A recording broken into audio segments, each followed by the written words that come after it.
Alhamdulillah, terima kasih. Hari ini ada penyampaian aspirasi dari adik-adik mahasiswa dari HMI dan bagian lain yang memperjuangkan aspirasi mereka ke DPRK ini.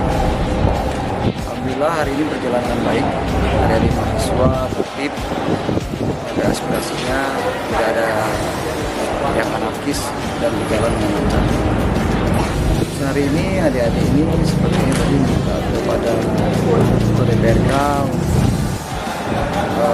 kepastian bahwa mereka betul-betul ada orang tua KJP. Kira-kira himbauan untuk mahasiswa ke depan gimana?